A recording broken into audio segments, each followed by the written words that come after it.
Something genuinely unprecedented in all of human history is currently taking place right now in South Korea. For the past several decades, South Korea's fertility rate, the number of children that each woman will give birth to during their lifetimes, has steadily declined year after year to the point where not only today in 2024 reached the lowest fertility rate in the world, but it's likely reached the lowest fertility rate ever measured by any society in all of human history. You see, in order to maintain a constant population within any society, the fertility rate needs to remain at an average of 2.1 children per woman in that society. If the fertility rate is higher than 2.1, then the population will be growing. And if the fertility rate is lower than 2.1, the population will be shrinking the lower the fertility rate becomes without any additional immigration from elsewhere. South Korea's fertility rate first fell beneath the 2.1 replacement level 40 years ago now, back in 1984. That was hardly historic or unprecedented though, because many other developed countries like the United States, Japan, Germany, Australia, and others had all seen their own fertility rates drop beneath the 2.1 replacement level years before the South Koreans did. But it's what happened after South Korea's fertility rate dipped beneath the replacement level that's been unprecedented, because it just kept on sinking and getting worse and worse with every passing year. By 2013, South Korea's fertility rate had sunk low enough to become the lowest in the entire world, with the average South Korean woman only having 1.2 children during her lifetime. And then, defying just about everyone's expectations, it just continued sinking even lower than that. By 2019, South Korea became the first country in recorded history to reach a fertility rate of less than 1 child per woman, when it sunk to only 0.9. And then, it still just kept on decreasing year over year, setting new all-time civilizational low records until today in 2024, where it has sunk all the way to only 0.68 children per woman nationwide. The lowest ever recorded in a large human society throughout history, outside of major wars, plagues, or famines. This means that, essentially, for every 100 young child-producing age South Korean residents alive today, they will only produce roughly 34 children between them during their lifetimes. And if the fertility rate remains steady where it's at today, those 34 children will then have fewer than 12 children, and then those 12 children will only have 4 children. Meaning that the generation of young South Koreans 3 generations from now will only be 4% of the size of the current generation of young South Koreans today. Which, of course, represents an utter collapse in South Korea's population that will take place across the rest of the 21st century, as fewer and fewer children are born to replace the elderly who die from natural causes. The sheer speed at which South Korea's fertility rate has declined is also something that's completely unprecedented in human history. For the sake of comparison, the fertility rate in the United States back in 1800 stood at about 6 children per woman on average, and it took America roughly 170 years from then for its fertility rate to steadily decline to beneath the 2.1 replacement level in the 1970s. On the other hand, South Korea's fertility rate also stood at about 6 children per woman in 1960. But then, it only took the next 60 years for the country's fertility rate to absolutely plummet from 6 down to 0.8 children per woman by 2020. And in that same 60-year time frame between 1960 and 2020, America's fertility rate declined much more gradually from 3 children per woman to 1.7. As a result, South Korea's population almost certainly peaked at an all-time historic high in 2020 at 51.84 million people, and the next year in 2021 recorded South Korea's first net population decline since the Korean War of the early 1950s. 57,118 people in the country were lost overall in 2021, and then another 123,800 more were lost in 2022. And more people will be lost every single year to come in the country for decades longer. By the early 2070s, and only about 46 years from this video's release date, this accelerating trend is expected to result in South Korea's total population diminishing in size to only around 36 million people left over, a net loss of about 16 million people, or about 30% of the country's peak population in 2020. A scale of population decline that is unprecedented in human history outside of the plague that ravaged 14th century Europe. And then, it's going to just continue getting even worse from there. By the end of the century in 2100, South Korea's population will have likely lost roughly half of its peak 2020 population, and decline down to only about 25.5 million people left over, essentially reverting all the way back to the population that it used to have back in the early 1960s in the process. And all of this, of course, is assuming that the country's current birth rate of 0.68 children per woman stops decreasing any further and holds steady where it's currently at. But the thing about South Korea's unprecedentedly low fertility rate is that it's completely uncharted territory, with no prior precedent to truly understanding where it's actually going. None of this has ever happened before in human history to a society during peacetime absent of plagues and famines. And so, nobody's really sure where exactly the bottom of the country's fertility rate could eventually end up settling at. Demographers have been routinely shocked as the South Korean fertility rate has continued declining, lower than 1 child per woman since 2019 every single year to the present value of 0.68. And it's already even lower than that in many parts of the country. In the capital and largest city of the country, Seoul, where about 20% of the South Korean population lives, the fertility rate has already sunk to just 0.55 children per woman as of 2024, the lowest value currently in the country. That means that an average 100 child-producing age residents in Seoul today will only produce about 27 children to replace them during their lifetimes. But what's even more alarming than South Korea's rapid population decline that'll take place throughout the rest of the 21st century is going to be the composition of the South Korean population remaining behind by the 2070s and beyond. Since the beginnings of the Industrial Revolution, modern capitalist societies have essentially been underpinned by the idea that a much larger, productive, working-age population of people aged 15 to 64 will contribute to the economy and support their much smaller dependent cohorts of retirement-age seniors aged 65 and up, and children aged 0 to 14. Children and the elderly don't really contribute anything to the economy and are net economic drains because they pull resources from the economy without contributing anything back to it. But that's always been fine so long as the productive working-age population of people in between them is many times larger in population. For all of human history since the Industrial Revolution, this has remained true for every society around the world, including in South Korea. Today in 2024, South Korea's working-age population of people is about 36.7 million people, while the country's retirement-age population is about 9 million people, meaning that for every 1 South Korean of retirement age today pulling resources out of the economy without contributing, there are about 4 South Koreans of working age that are still working and contributing to the economy to support them, which is a pretty good ratio and is about the same as the United States currently has.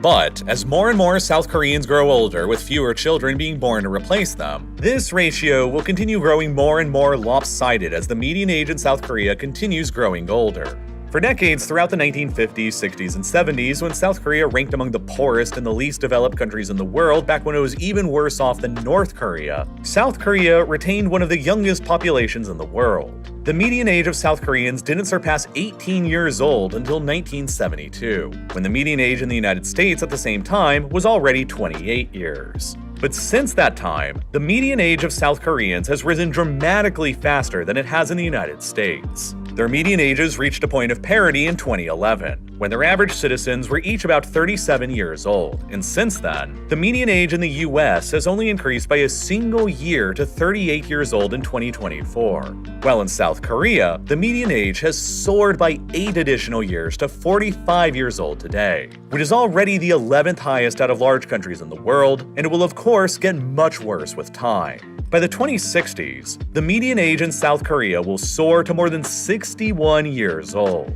which is also completely unprecedented in human history. Never before, ever, has there been a large human society where the majority of residents are older than the age of 60. To put this into perspective, the oldest major country in the world today is Japan with a median age of 49.5 years old. Even Monaco, a tiny microstate that's basically just full of old rich people, has a median age of 56.2 today, which is still more youthful than South Korea is projected to be in only a little more than 36 years from today. As a result of the increasing age in the country due to the decreased fertility rate, South Korea's population of seniors aged 65 and older is currently projected to reach 37% of the country's total population by 2045, which will then surpass Japan's percentage of elderly people by that point at 36.7% of their population, which means that South Korea will likely overtake Japan as the world's oldest society by then. By the early 2070s, nearly half of South Korea's remaining population will be of retirement age 65 and older, about 17.3 million senior citizens out of a country of only 36.7 million total people remaining. At the same time, South Korea's working-age population of people aged 15 to 64 by this point is projected to only be at around 16.6 million people, or only about 45% of the total population, compared to the larger 47% of the total population that'll be in retirement age. This is also something that has never before happened in human history, where the dependent, unproductive elderly population in a society will be even larger than the entire working-age productive part of society combined. This will, almost inevitably, do one of either two things by this point. It'll either place a massive, unprecedentedly huge financial and workload burden on the younger, working-age population of the country to support the huge numbers of retirees, since there will be more than one person in retirement for every one worker in the country, which will also put downward pressure on the nation's fertility rate even further, as young working-age people decide on having even fewer children just to ensure their own survival in a kind of demographic doom loop that'll keep on getting worse and worse as time passes on. Or, a very large amount of retirees in the country will have to either continue working well beyond the age of 65 and basically never retire, or be placed into hopeless, destitute poverty without any of the support they need to exist, assuming that nothing changes and all else remains equal as it is today. However, because the retirement age population will consistently become a larger and larger share of the overall population in South Korea until they eventually become the majority group in the country, and because South Korea is a democracy, the voting power of the elderly in the country will become superior to that of the younger working age population, which means that the elderly will simply vote in favor of their own interests and concerns and overpower the youth of the country in the process. Which means that South Korea is likely going to end up becoming one of the world's first true gerontocracies as a result. A society ruled by old people for the benefit of old people. This means that, more than likely, the elderly of South Korea will keep voting for politicians and policies that keep their own retirements as stable and secure as possible, which will necessarily come at the expense of the younger generations in the country in the form of higher taxes and longer working hours that'll put downward pressure on the nation's fertility rate even further. And so the demographic doom loop in South Korea will just keep on going ad nauseum. Which means that the current projections of South Korea losing about a third of its current population by the 2070s and half of its current population by 2100 could indeed be rather optimistic forecasts, if anything, despite how doomsday-esque they sound already. And this will all have incredibly profound consequences for South Korean society in the future. The older and older that South Korean society becomes, the less innovative and entrepreneurial and the more risk-averse the country will likely become, which reduces the chances of South Korea being able to find its way out of this mess through technological advancements on their own. The rapidly shrinking size of the country's working-age population will decrease the nation's productivity at the same time that the ballooning retirement population will introduce enormous financial burdens on the country, which will likely result in South Korea's GDP contracting while its debt levels explode and its inflation rates grow out of control. And exacerbating all of these issues will be the simple fact that South Korea's current infrastructure for nearly 52 million people will inevitably fall into a state of disrepair and neglect as the total population shrinks in half and the number of workers available to maintain all of it simply decreases along with them. All of this means that it is a demographic certainty that South Korea will steadily grow less and less economically competitive throughout the rest of the 21st century. And, as a result, South Korea's greatest historic ally and protector, the United States, may end up growing less and less incentivized and interested in continuing to spend tons of money defending South Korea from their biggest security risk, North Korea. The two sides of the Korean peninsula currently have lopsided populations, with the South having roughly twice the number of overall people and twice the number of working-age people as the North has. But, due to North Korea's dramatically higher levels of militarization that conscripts all North Korean men for 10-year terms in the armed forces, and selectively conscripts some of the country's women for 5-year terms, Pyongyang controls the larger standing army of 1.3 million personnel, compared to the South's smaller standing army of only 500,000 personnel that only conscripts men for fewer than 2-year terms and doesn't conscript women at all. As of 2024, North Korea's fertility rate is also beneath the replacement level and stands at an average of about 1.8 children per woman. But that's still more than double the number of children that South Korean women are having, which means that North Korea's population will be shrinking and aging as well, but at a much, much slower rate than in South Korea. By 2070, assuming that these fertility rates remain more or less constant, North Korea's total population will only decline to about 24 million people, while South Korea's will crash down to only 36 million, and their working-age populations will nearly approach the point of equivalency, with 14.3 million working-age people in North Korea and only 16.6 million working-age people in South Korea. If the North maintains its policies of hyper-militarization and the South fails to adapt, and the ratios of personnel in their standing armies out of their working-age populations remains the same as today, then the North will go from having a standing army of 1.3 million personnel to 1 million, while the South will go from having a standing army of 500,000 to just 225,000. Which means the North Korea will go from having a 2.6 times advantage in manpower in their armed forces today to having a 4.4 times advantage in manpower by simply doing nothing and waiting out the next 45 years. Will the US continue to commit itself to South Korea's defense decades in the future with these kinds of lopsided manpower variables, and with South Korea's diminished ability to pay for its own defense? Only time will tell.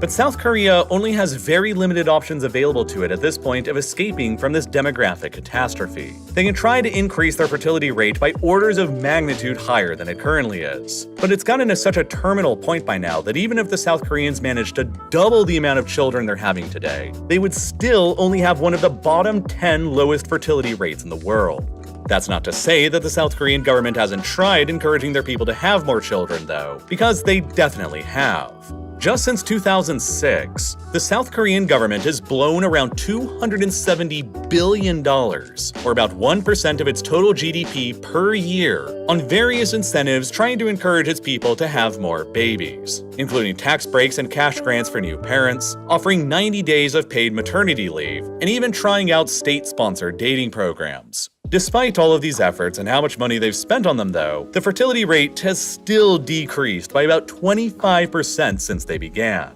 meaning they've all had virtually zero impact, and South Korea has just flushed hundreds of billions of dollars down the toilet even trying.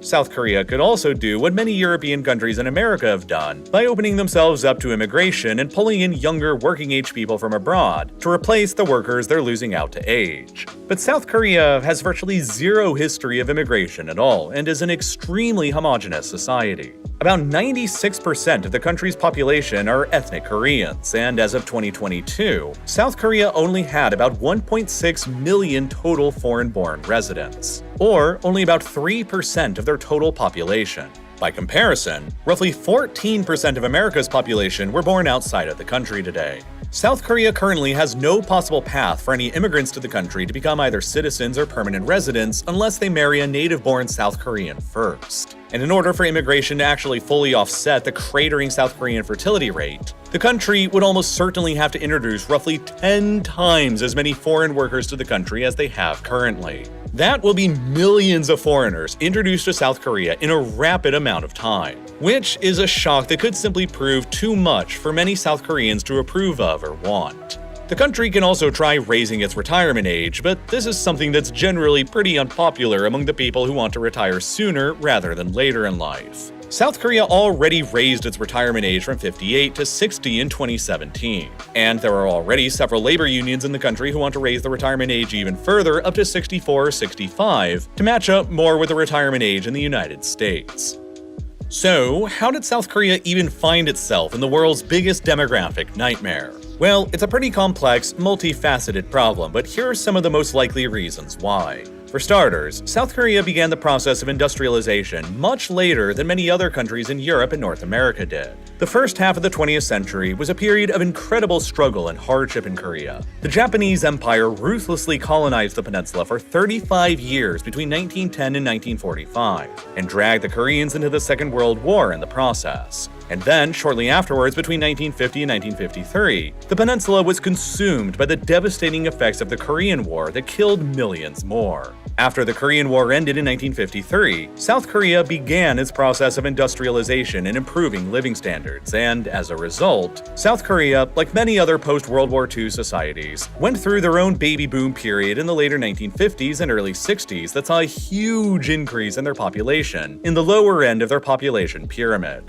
Within only 15 years between the end of the Korean War in 1953 and 1968, the South Korean population exploded from fewer than 21 million people to well over 31 million. A nearly 50% population increase within only a single generation. In 1960, the average South Korean woman was having 6 children throughout her lifetime, and the country was still among the poorest in the entire world, with a per capita income of just about $82 per person per year, which was significantly poorer than North Korea was at the time, and was about on a par with most countries in sub-Saharan Africa. And so the South Korean government of the early 1960s became worried about the specter of overpopulation within their deeply impoverished, small, and mountainous country with little available open land and few natural resources.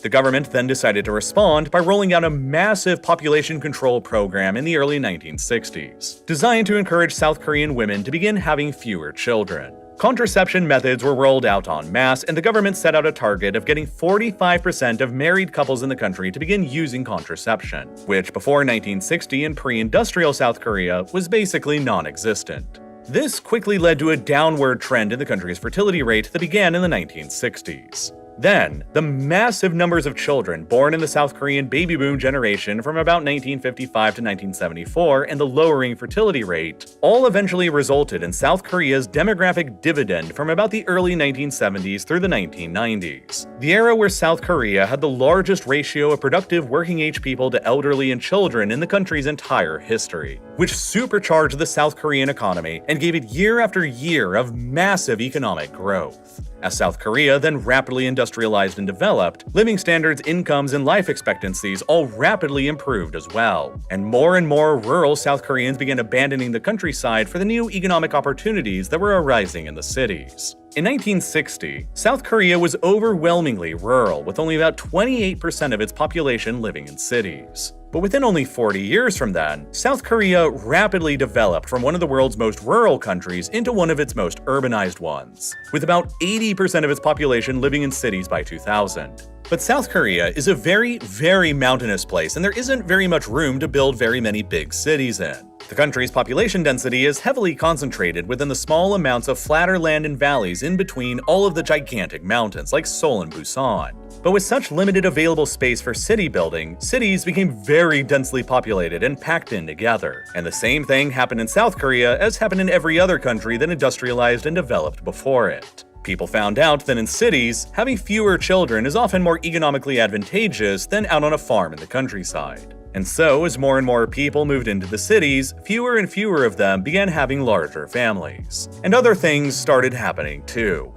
For one, South Korean women began getting highly educated and started entering the country's workforce en masse, which resulted in a huge increase in female labor participation in the country. And South Korean women, just like South Korean men, are also generally expected to work long, grueling hours in the country's notoriously hard-working culture. As of 2022, according to data from the OECD, South Koreans work an average of 1,901 hours of labor per year, which makes South Koreans the hardest working people of any country that the IMF regards as a developed country. For context, Americans work an average of 1,811 hours per year, while Germans only work an average of 1,341 hours per year, which means that South Koreans on average work about 42% more hours at their jobs than their counterparts in Germany do. The standard South Korean working hours are from 9 a.m. to 6 p.m. rather than the traditional 9 to 5 that's more common in America. And it's also commonly expected that South Korean employees will join their bosses and coworkers for drinks even after their shifts are theoretically over. Working so many hours in the country leaves little time left over for other pursuits like raising a family. And even though South Korea theoretically grants nationally guaranteed paid maternity leave, the country's grueling work ethic and fierce workplace competition means that most women fear that if they actually take their maternity leave, they won't be able to return back to their same jobs again afterward. They fear that their long absences will cause a lack of productivity at the workplace, which could result in them being passed up for promotions, or result in a difficult to measure but observable degree of stigma from their fellow hard-working coworkers who never took any time off.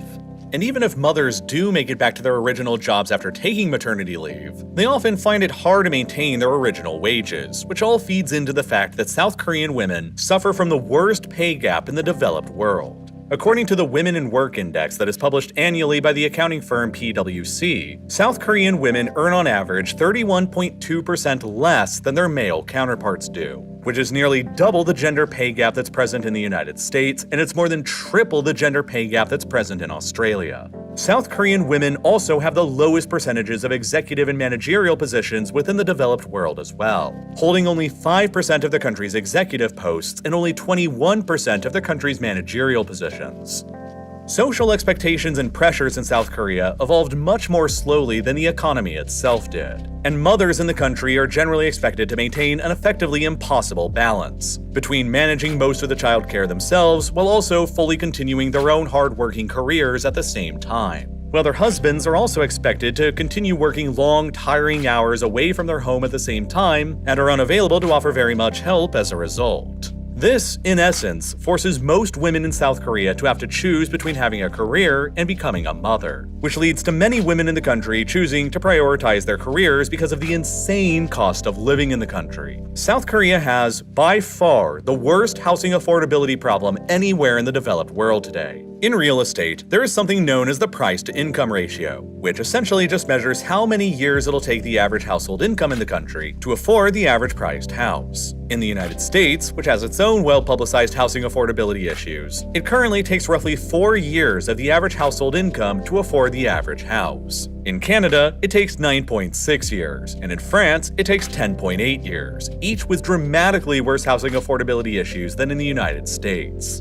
But in South Korea, it takes a whopping 20.3 years of the average household income just to afford the average-priced house right now, which makes housing practically unaffordable for the vast majority of the country. And it also makes South Korean housing practically impossible to afford for anyone on just a single income. 2 incomes are generally required to pay rents or mortgages in the country. And so, if a new couple have a child and one of the parents decides to stay at home to take care of them, they will almost certainly struggle to make their ends meet. And then, even if they do have children, the situation isn't really helped by the fact that South Korea is also literally the most expensive country in the entire world to raise a child in as well. A study conducted by a Beijing-based think tank called the Yuhua Population Research Institute concluded last year in 2023 that the cost to raise a child from birth to age 18 in South Korea cost a whopping 7.8 times the nation's GDP per capita, which is by far the highest anywhere in the world. For context, this study shows that the cost to raise a child in South Korea is more than twice as expensive as it is in Germany.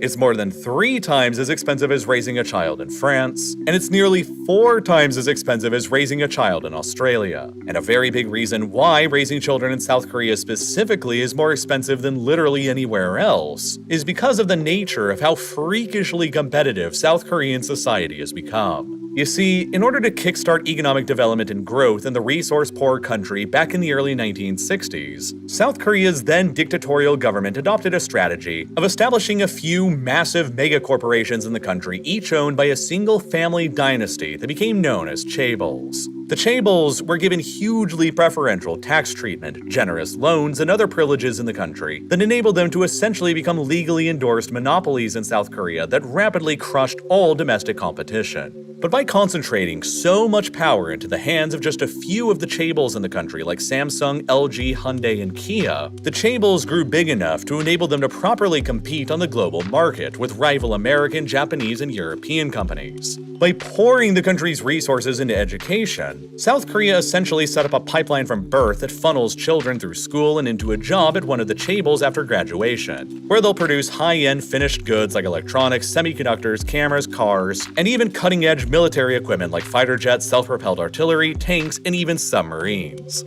The chaebols drove South Korea's exports of finished goods to the world market into the stratosphere, to the point where little South Korea evolved from a rural backwater in the 1960s when exports accounted for only 4% of the national GDP, into the 9th largest exporting power in the world by 2022, where exports now represent more than 40% of the national GDP, and with more exports shipped out to the world than countries like India and Italy are even able to manage. And by design, the small number of chaebol megacorporations in South Korea came to steadily dominate the entire country's economy, so that they can compete with the rest of the outside world. By 2021, the top 10 largest chaebol corporations in the country accounted for nearly 60% of the country's entire GDP, with Samsung alone, the biggest chaebol, accounting for more than a fifth of South Korea's entire economy all on its own. The top 5 biggest chaebol corporations today, Samsung, SK Hynix, LG, Hyundai, and Kia together, represent roughly half of the entire South Korean stock market. A level of concentrated dominance over the country's economy and stock market that is unmatched by any other developed country in the world. By comparison, it takes the top 38 largest American companies to reach about half of the US stock market's capitalization, meaning that economic power in South Korea is far,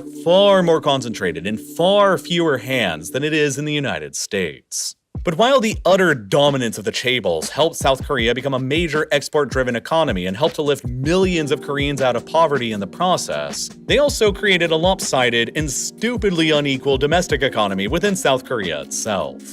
The small number of chaebol megacorporations in the country control more than 3/4 of the country's total market capital, but they only employ 12% of South Korean workers today. Meanwhile, small and medium-sized businesses in the country control only 23% of the country's market capital, and yet they employ an overwhelming 88% of all South Korean workers. So, naturally, all of the country's highest-paying and most prestigious jobs are all at the chaebol megacorporations that only employ 12% of the country's workers. And there obviously aren't enough positions at the chaebols for everyone in the country to have one. This has therefore led to a systemic culture of fierce competition within modern South Korea among parents who want to give their children the best possible odds at getting a job with one of the chaebols in the future after they graduate from college so that they'll have as high of an income as possible later on in life. And it all starts at a very young age when South Korean children are as young as 4. From the age of 4 until they go to university, virtually all South Korean children will have private extracurricular tuition paid for by their parents, with a heavy emphasis on mathematics and English language.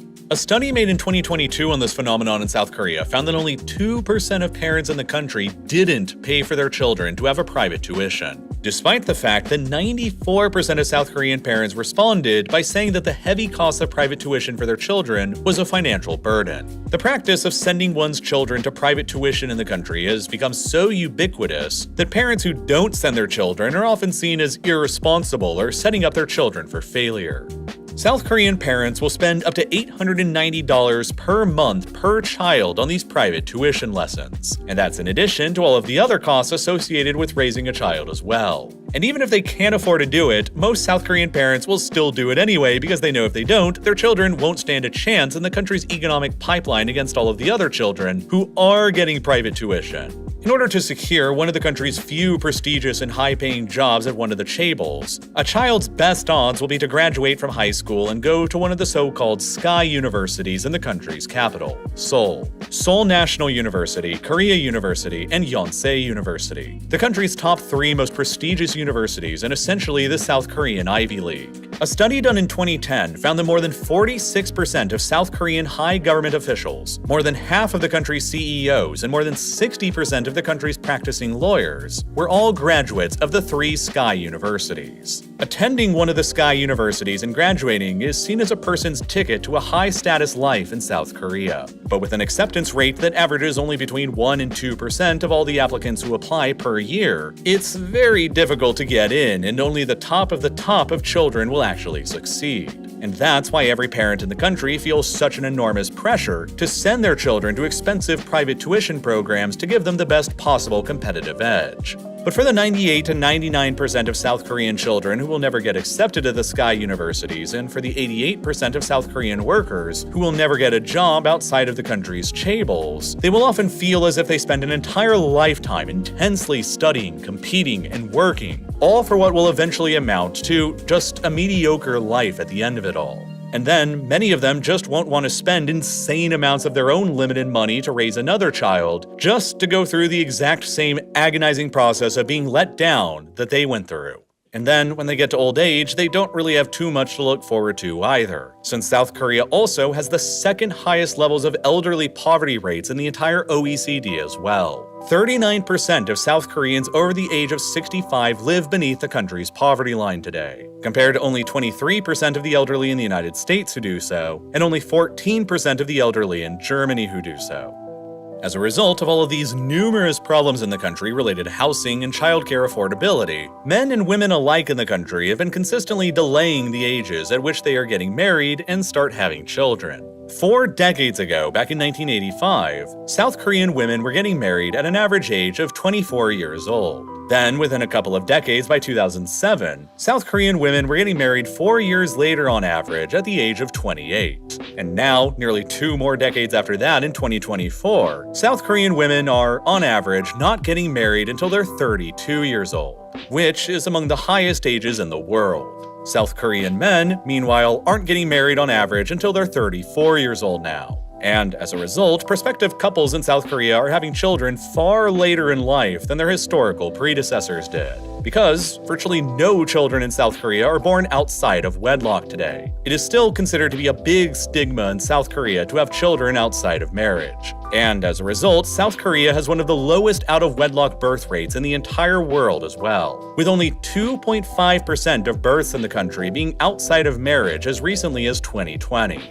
By comparison, a much larger 40.5% of all births in the United States took place outside of marriage that same year. This means that since most South Koreans today aren't getting married until their early to mid-30s, and since virtually nobody has children outside of marriage in the country, practically nobody in the country is having any children before they turn 30 in South Korea. And if a couple divorces, they're even less likely to have children, and the divorce rate in the country has risen to also be among the world's highest as well. As of 2019, roughly 47% of all marriages in South Korea were ending in divorce, the 13th highest out of all the countries in the OECD, and slightly higher than the divorce rate in the United States. There is also just simply a big gap that's emerging in political viewpoints between South Korean men and women as well. The Economist released a poll in 2024 that found that the gap between young South Korean men aged 20 to 29 self-identifying as conservative and young South Korean women aged 20 to 29 self-identifying as conservative was 7.4 percentage points wide. The poll also concluded that 80% of young South Korean men in their 20s believe that men are being discriminated against in the country, while only 30% of young South Korean women in their 20s felt the same way. In the 2022 South Korean presidential election, the country elected Yoon Suk-yeol, who ran on an openly anti-feminist platform. A man who vowed to destroy the country's Ministry of Gender Equality and Family once he took office, who has blamed South Korea's declining fertility rate on feminism, and who has denied that gender-based discrimination exists in South Korea despite the country having the largest gender pay gap in the entire developed world. 59% of South Korean men in their 20s supported him, compared to 58% of South Korean women in their 20s who chose to support his political rival instead. This sharp divergence in world outlook that is emerging between young South Korean men and women is leading to many young men and women in the country alike feeling that they don't want to date their national counterparts, and that they would rather search for a partner somewhere abroad instead, which is also probably having an adverse effect on the nation's total fertility rate on top of all of the other countless problems too. Overall, the demographic catastrophe that is facing South Korea is a multifaceted problem that will take a lot of effort to fix and turn around. South Korea's entire economy and society will each need to be restructured in fundamental ways to escape from the abyss that is slowly creeping towards them. Whether it's radically changing the country's work culture, tackling the housing affordability and the education affordability issues, bridging the significant gap between men and women in the country, dramatically increasing automation, welcoming millions of new immigrants to the country, significantly raising the retirement age, or a combination of several of these ideas all at once and maybe a few more. Because if they don't do anything, it will be a tragedy of historic proportions that South Korea achieves some of the greatest and the most rapid economic progress in all of human history that lifted millions of people out of poverty, only to end up paying the price of leaving nobody behind to actually inherit any of it.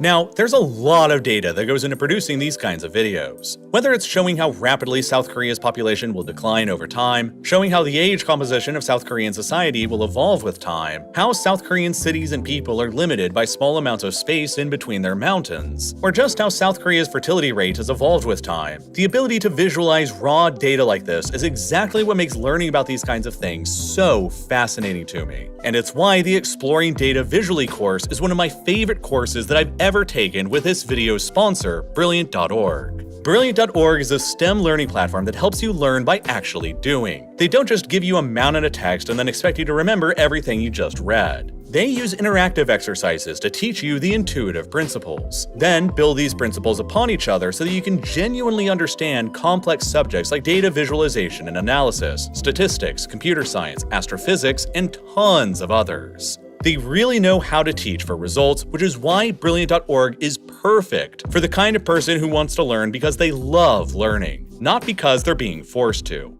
And best of all, with their mobile app and smaller bite-sized course chunks, it's really possible to fit learning on Brilliant.org into any schedule, no matter how busy your day-to-day activities are. So, if you're the type of person who loves learning new things, you can try out everything Brilliant.org has to offer for free for a full 30 days by clicking the button here on your screen right now, or by visiting Brilliant.org/real-life-lore, or by clicking the link down below in the description. And best of all, you'll also get 20% off of an annual premium subscription. And as always, thank you so much for watching.